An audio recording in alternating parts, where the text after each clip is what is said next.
Hai semuanya, kembali lagi di Geekshy Channel. Oke, kali ini kita balik lagi untuk membicarakan sebuah film yang cukup bisa dibilang cukup responnya cukup rame di kalangan penikmat film gitu. Iya. Yaitu adalah film dari Marriage Story. Marriage Story. Jadi dia ini sutradaranya adalah Noah Baumbach bacanya. Ya, Noah Baumbach. Iya. Dan secara garis besar sinopsisnya seperti apa sih? Sebenarnya Buat teman-teman yang belum nonton nih, siapa buat bisa teman-teman jadi yang pengen nonton? ingin nonton sesuai dengan judulnya Marriage Story. Cerita tentang pernikahan. Udah enggak ada. Iya, cuma di sini fokusnya suatu fase yaitu perceraian. Iya. Di sini kita nggak terlalu banyak bahas soal terlalu detail di divorce-nya gitu karena kita juga belum nikah. Jadi kita lebih banyak bahas soal sinematografi dan apa aja yang didapat dari Blu-ray ini gitu. Iya. Dan kebetulan kali ini juga kita agak-agak semi unboxing karena ini belum dibuka dan akan dibuka oleh saudara Gigi. Iya. Langsung kita buka sekarang? Boleh. Oke. Siap. Jadi memang secara garis besar itu tadi memang menceritakan tentang perceraian sepasang karakter, dan mungkin sudah banyak beredar di masyarakat bahwa pemerannya adalah si Scarlett Johansson dan the one and only Scarlett Johansson dan Adam Driver ya. Jadi dua-duanya cukup dikenal lewat film yang bisa dibilang genrenya berbeda. Agak mainstream atau boleh dibilang film blockbuster lah. Cuman mereka mencoba main di film independen dan tayangnya hanya di jaringan streaming Netflix. Nah ini seperti biasa, ini masih dalam rilisan kriteria nih. Criterion Collection. Jadi ada tandanya biasanya. Kalau ini karena ini director approve, jadi ada tanda tangan Noah Baumbach. Dan ini special edition nomor 1038. Oke. Ya. Memang rata-rata sudah 1000-an ya. Udah 1000-an. Karena Criterion Collection dari tahun 84. Nah ini pas digeser langsung.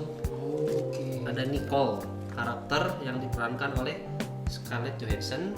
Terus kita balik. Keren. Ada Charlie, karakter yang diperankan oleh Adam Driver. Nah ini sih kalau kemasannya apa ya? Digipack. Nah ini anaknya mereka, Henry. Nah di sini sudah bisa terlihat ada surat testimoni untuk masing-masing pihak. Oh, dari anaknya? Dari masing-masing. Jadi waktu itu sama konselornya si Nicole harus nulis untuk Charlie tentang si Nicole. Nah ini kalau udah nonton filmnya ini penting dua surat ini. Akan menjadi elemen yang cukup penting ya. Makanya dijadikan gimmick di sini. Nah ini kita lihat dulu ininya nih. Nah cuman pamflet. Ini sih normal ya. Normal.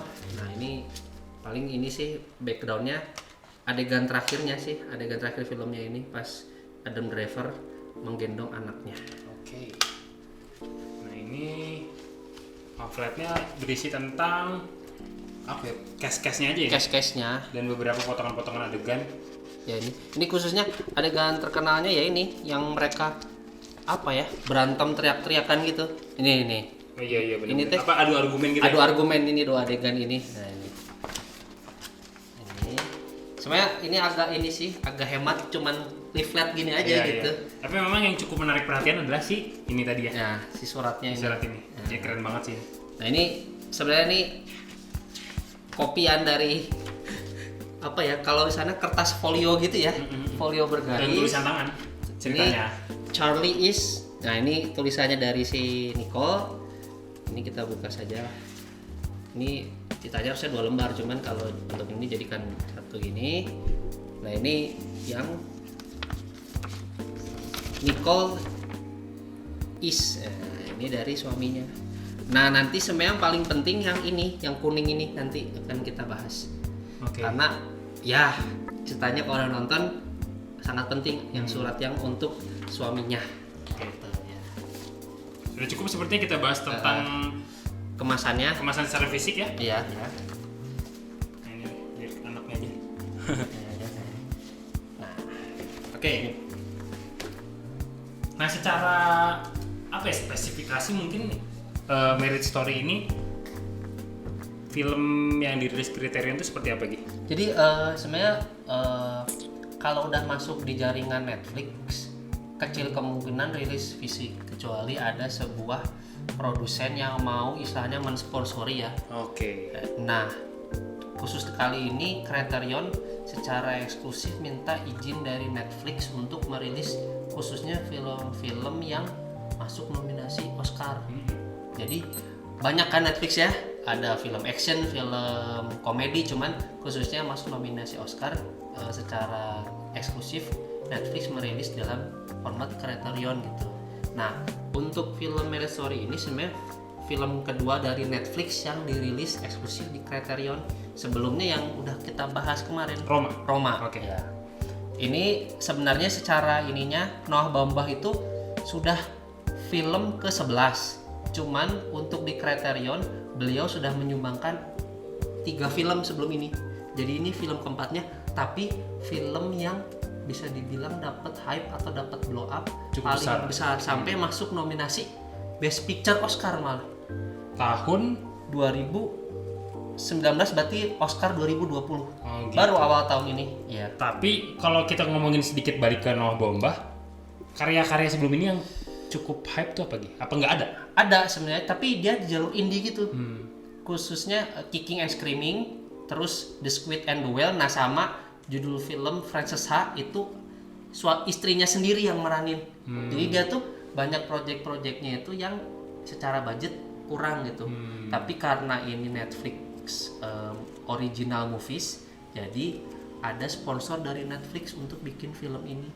Jadi cukup niat lah kalau boleh dibilang, bukan soal niat dalam artian bagus atau jeleknya, tapi secara production design sama artistiknya, development karakternya jadinya lebih matang daripada film-film sebelumnya. Kalau dari yang disebutkan tadi, gue bisa dibilang nggak terlalu dalam soal kayak gitu dan bisa dibilang awam lah. Iya.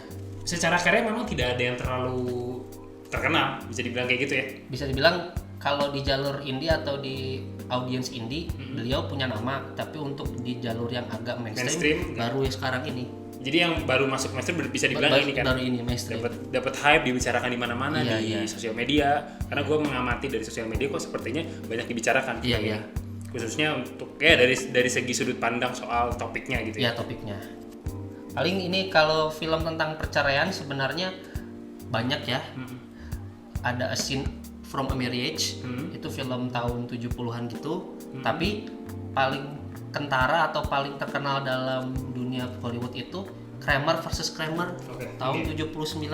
Ini bisa dibilang adaptasi atau inspirasi langsung lah film Marriage Story. 40 tahun setelahnya ada film mirip, suami istri cerai tapi anaknya jadi korban gitu. Sama secara premis cerita, cuman pendekatannya berbeda. Iya, karena kan memang tahunnya juga berbeda. Itu. Jadi bisa dibilang apa memang dia ibaratnya ada statement bahwa dia terinspirasi dari Kramer vs Kramer atau tidak? Tidak, jadi ini saya tadi hanya lancang asumsi aja gitu.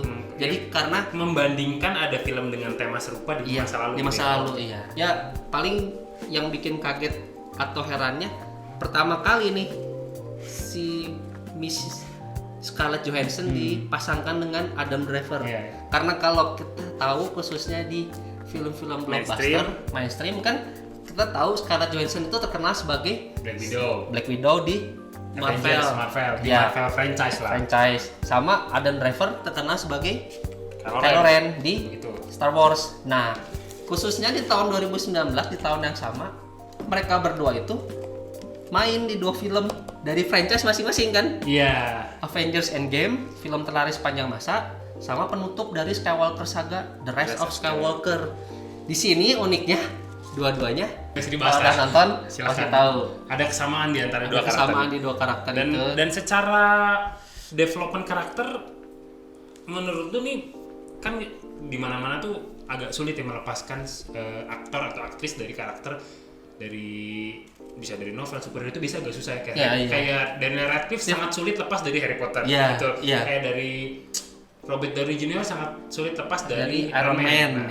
Kalau menurut lu nih 2 karakter ini bisa lepas nggak sih? Nah, beruntungnya mungkin itu dia. Kadang kita kan suka ngelihat aktor, dia terjebak di karakter itu saja gitu iya, kan. iya. Tapi ternyata Adam Driver dan Scarlett Johansson itu punya kedalaman atau variasi acting yang sangat mumpuni gitu. Iya, iya. Jadi saat harus dihadapkan dengan sebuah naskah baru yang berdasarkan kehidupan pernikahan, sangat pas sekali. Sangat, bahkan bisa dibilang salah satu penampilan terbaik mereka berdua gitu. Iya, iya. Dengan kadar yang sama, dua-duanya jadi karakter utamanya, jadi aktris utama dan aktor utama. Iya. Jadi memang secara karakter mereka bisa lepas gitu ya, bisa lepas dan saling mengimbangi malah. Iya. Gitu. Dan secara apa ya? Secara status memang Adam Driver ini sudah tidak diragukan lagi. Jadi sudah didukung dengan dia masuk ke dalam nominasi ya? Nah, jadi di film ini tuh Adam Driver masuk nominasi untuk aktor terbaik.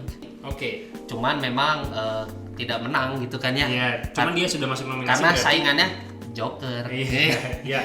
Apa di tahun yang sama ternyata saingannya bisa dibilang berat banget. Berat banget. Nah, tapi ada catatan khusus untuk Scarlett Johansson. Bisa dibilang tahun 2019 kemarin itu tahun gemilangnya dia. Karena di tahun 2019 selain main di film Avengers Endgame, Marriage Story, dia juga main di film nominasi Best Picture Oscar juga, Jojo Rabbit. Oh iya, ini film dark comedy tentang Nazi gitu. Iya. Nah, di sini hebatnya walaupun dia karakter pendukung, tapi mencuri perhatian. Jadi dalam di tahun yang sama, Scarlett Johansson masuk nominasi Oscar untuk 2 kategori yang berbeda. Aktris utama terbaik di Marriage Story dan aktris pendukung terbaik di Jojo Rabbit. Jadi dalam 1 tahun main 3 film, 2 masuk nominasi Oscar Best Picture dan dua-duanya masuk kategori acting. Oh iya, jadi memang apa ya, statement yang kita berikan tadi didukung dengan nominasi itu tadi ya. Jadi ternyata actingnya itu bisa dibilang tidak diragukan ya. Maksudnya secara kompetisi film terbesar lah ya gitu. Terbesar bisa dibilang juga mengamini hal itu gitu. Iya. Jadi apa ya, image dia sebagai agen mata-mata seksi itu bener-bener hilang gitu.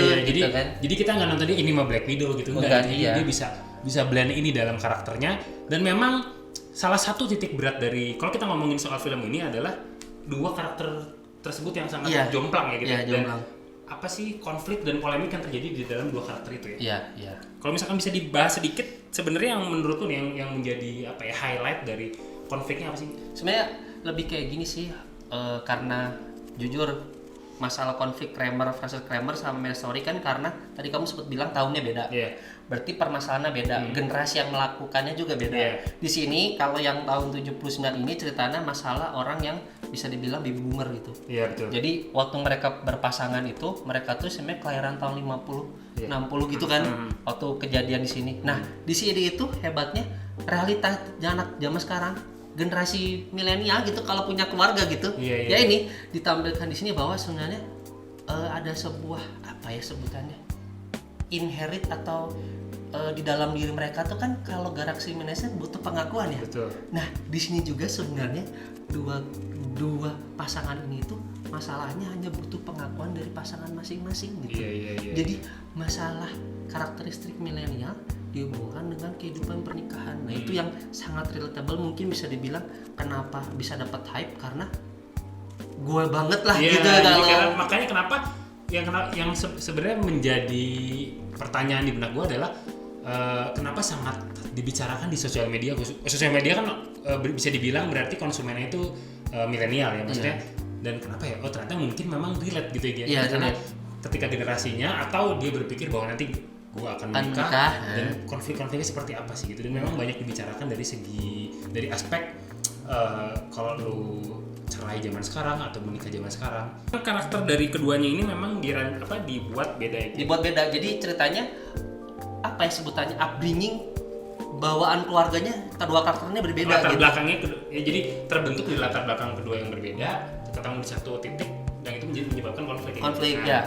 Jadi khususnya karakter si Charlie itu dia tuh yang kayak self made gitu. Jadi dia keluarganya kurang akur, penuh dengan kekerasan. Akhirnya dia mau keluar dari kumpulan itu, menjadikan dirinya sendiri mandiri gitu. Sedangkan karakter Nicole yang keluarga banget gitu, yang keluarganya sayang, keluarganya erat, keluarganya ini jadi Hollywood banget ya. Hollywood banget bisa dibilang gitu. Dan ini di pertentangan ceritanya settingannya mereka itu satunya sebagai sutradara, satu sebagai aktrisnya. Jadi satu merasa dimanfaatkan, satu merasa dipakai buat batu loncatan. Jadi kayak gitu. Jadi ada apa ya, faktor psikologis yang terbawa dari ini.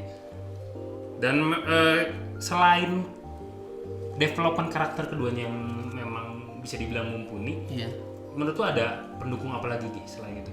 Khususnya sih kalau di sini kan perceraian di Amerika bisa dibilang persentasenya cukup tinggi. Oh gitu ya. Dan salah satu profesi yang sangat prestisius di sana itu divorce lawyer. Nah, di sini itu bahkan ada satu karakter yang cukup mencuri perhatian. Oke. Yaitu divorce lawyer-nya itu. Oh gitu. Jadi di sini perankan oleh Laura Dern. Kalau kalian tahu yang di Jurassic Park jadi salah satu dokter yang perempuannya itu. Oh ini jadi istrinya Dr. Grant? Bukan istri, teman-temannya Dr. Grant. Oh iya, kekasihnya Dr. Grant. Nah itu di situ Laura Dern akhirnya setelah berakting selama mungkin bisa dibilang 30 tahun lebih. Jadi udah cukup senior lah. Cukup senior kan ya. Jurassic Park tahun 93 ya. Nah, ini kan tahun 2019. Akhirnya di situ dia sebagai divorce lawyer yang hebatnya itu bisa empati kedua pihak gitu. Jadi seperti fill in karakter gitu ya. Sebenarnya karakternya munculnya cuman berapa porsi di filmnya, tapi sangat kena gitu. Iya, nah, di situ bisa menunjukkan bahwa tetap aja lawyer itu ngasihnya masalah profesi ya, masalah ujung-ujungnya duit udah. Tapi di sini hebatnya karakter Laura Dern atau di situ namanya Nora Fanshawe itu mencoba cari jalan terbaik lah, karena yang jadi korban di sini tuh anak kalian loh. Nah itu hebatnya. Ya sebenarnya bisa dibilang klasik ya Gia. Klasik sebenarnya. Cuman memang di sini bener-bener dibangun sedemikian rupa sehingga itu touching banget ya Gia. Touching banget. Nah. Gitu dan biasanya memang selain itu tadi karakter, konflik dan lain-lain didukung dengan scoring ini, musik ini. Ya, nah, di dalam Marriage Story ini seperti apa sih? Nah, di sini itu dia pendekatannya pakai musik jazz gitu. Karena kan sebenarnya gini, mereka hidupnya di New York, tapi kasus perceraiannya di Los Angeles. Jadi ada blend warisan musik beda ya. Tetap musiknya jazz, pendekatannya tapi satu pendekatan orang East Coast, tanda kutip kan East Coast sama West Coast kan. Jadi beda musiknya. Nah, di situ hebatnya seorang maestro Randy Newman, kalau kalian tahu yang bikin musik untuk Toy Story 1, 2, 3 sama yang bikin musik untuk Monster Inc. Nah itu dia bikin instrumental atau komposisi musik yang menggambarkan situasi tapi tidak terlalu hingar-bingar gitu. Jadi bisa kalau kita mendengar musiknya itu kita bisa ngejelasin bahwa apa sih yang lagi dipikirkan oleh Nicole, apa sih yang bisa dipikirkan oleh Charlie gitu. Apa menggambarkan ambience ya itu. Minimalis tidak, tapi terlalu hingar-bingar heboh juga enggak. Jadi menempatkan porsinya dengan cukup baik. Kalau udah lihat filmnya, sebenarnya bittersweet ending ya. Jadi ya realita ya, tidak realistis gitu. Realistis. Cuman saya sukanya itu akhirnya di dua karakter ini itu bisa berdamai dengan diri mereka masing-masing. Khususnya kalau lihat adegan terakhirnya yang tadi saya tunjukin itu di mana suaminya menggendong anaknya itu sangat puitis sekali, karena adegan terakhirnya itu suaminya akhirnya menemukan surat dari istrinya itu. Jadi ceritanya sepanjang film surat itu nggak pernah dibacakan, tapi dibacakan oleh anak lelakinya, karena anak lelakinya menemukan surat ibunya di meja kerja. Jadi punchline banget. Nah itu nangis gitu. Saya pribadi sisi maskulinitas saya tersentuh gitu pas nonton itu. Jadi hebatnya itu khususnya ada kenanya itu mereka mau parade Halloween gitu. Jadi kayak walaupun momen kekeluargaannya tuh dapatnya di akhir, tapi kena pisan gitu. Khususnya pakai kostum Beatles, jadi mereka tuh kita walaupun ada simbologinya, walaupun John Lennon udah pergi sendiri, Paul McCartney udah pergi sendiri, tapi tetap ada yang menggabungkan data mereka berdua. Ya anaknya itu George Harrison itu ceritanya mereka juga pakai kostum Sgt. Pepper's Lonely Hearts Club gitu, dari album yang pakai baju tentara Inggris gitu, yang ada ininya di sini. Nah mereka akhirnya pakai baju itu untuk Halloween terakhir kalinya gitu. Sebagai keluarga yang utuh. Sebagai keluarga yang utuh. Parah sih. Parah gitu. Parah. Agak spoiler, cuman sebenarnya tetap punchline-nya banyak di setiap Jadi adegan. kalau nggak mau kena spoiler, ntar kita kasih warning lah. Iya. Dan seperti udah ya, secara pembahasan udah cukup Sudah, dalam banget ya kayaknya. iya. Dan seperti biasa kita akhiri dengan pembahasan mengenai harga Iya. dan lain-lain. Iya. Ini harga berapa dan beli di mana? Seperti biasa, Criterion Collection premium kan ya. Beli di resmi lagi. Enggak, kalau ini kebetulan ada jaringan toko Barnes & Noble, mungkin kalau di Amerika Gramedianya itu mengadakan sale juga. Berarti dari luar negeri juga nih? Di luar negeri juga 50%. Nah, ini rilisan paling baru nih 1038 tuh nomor terakhir dari rilisan Criterion. Oh gitu. Jadi ini rilisan paling grace, tanggal 22 Juli rilisnya. Jadi ini aja belum ada sebulan kan ya. Jadi ini rilisan paling baru tapi langsung kena diskon, tapi dari Barnes & Noble. Jadi kalau kita beli ke situs itunya, situs toko bukunya itu dapat diskon 50% untuk all item Criterion, mau new atau old dapat langsung 50%. Dan bandrol resminya Harga resminya berapa? 38,99. Jadi setengahnya kurang lebih 18,99 lah. lagi-lagi 200 ribuan ya? Kurang lebih 300 ribuan. 300 ribuan, iya. Lagi-lagi Gigih menemukan momen untuk diskon saudara-saudara. Jadi seperti biasa, yang biasanya dia dapat di website resmi, cuman karena ini ada momen di mana dia mendapatkan diskon 50%, jadi dapat good deal. Dan secara feel worth it nggak?